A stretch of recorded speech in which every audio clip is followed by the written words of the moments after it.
God and religion. Why?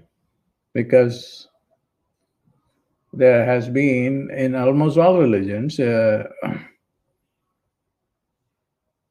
kind of thinking that if you align with God or anti-worldly, that you cannot do what other people are doing, that you shouldn't be doing like going to the beach, wearing good clothes, eating good food, having friends. They are juxtaposed to a religious life. This is a gross misunderstanding of God and religion. God is not a killjoy. God created man in his own image with all the senses. And if you deprive the senses, then you will be miserable. You will be depressed. You cannot force yourself into a behavioral pattern and way of life against your own nature, human nature. However, if you decide to be a clergy, a monk, a sannyasin, and enjoy that, and that's God's will too, that's fine. But you shouldn't be forcing it, nor you should be thinking that it is wrong to have just a life of joy and pleasure that come out of sense gratifications, a good meal, a glass of wine. But what is needed, though, is you should not be detached from God or separated from God, even while you are enjoying a good dinner or company with other people, company with your family. You can have a great communion with God while you are still doing mundane activities of drinking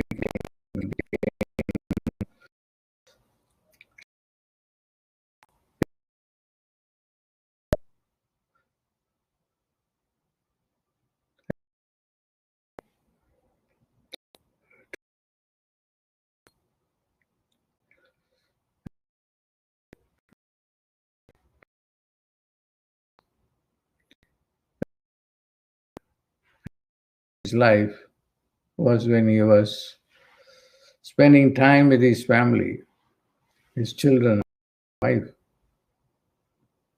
God was watching over him and still talking to him. And this is very important to know.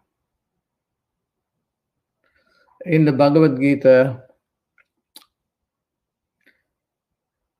Arjuna wants to leave this worldly life. He doesn't want to hurt anyone.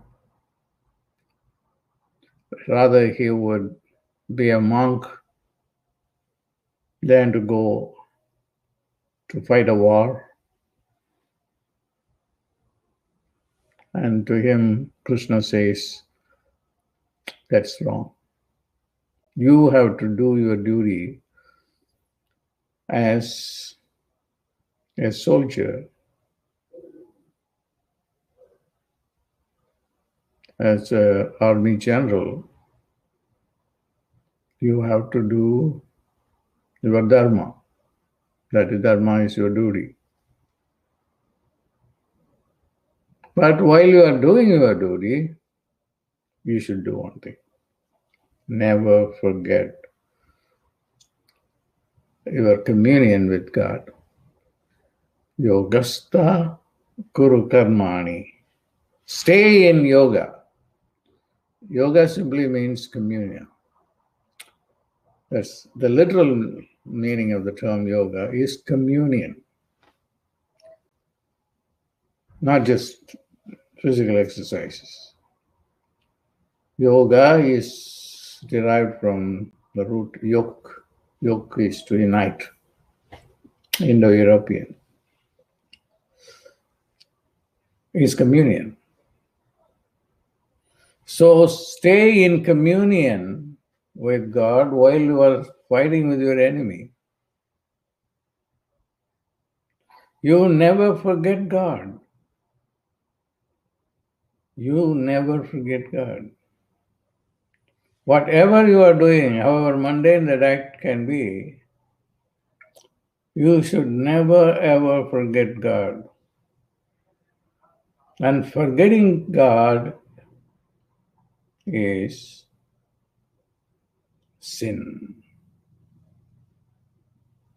That is sin. Because you are wasting your time. And when does it happen? When do you sin? When you are deeply involved in a conversation or even a business discussion or transaction, they are not as important as God. They are distractions. But those distractions are quite natural to this earth plane. You cannot quit doing your job, doing your business, your obligations to your family, friends, and to the country. You should keep them all together. But what you should not do, you should never ever.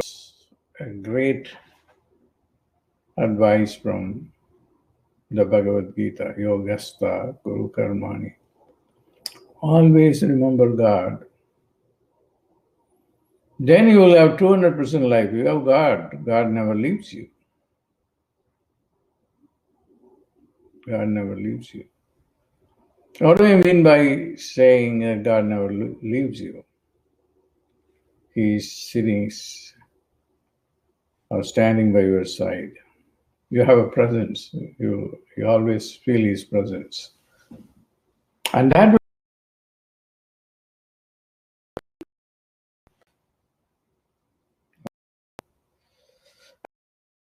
He is overseeing what you are doing, so He will help you. You are not alone. The problem is your ego grabs all your attention, and even God is out of that focus of the I consciousness.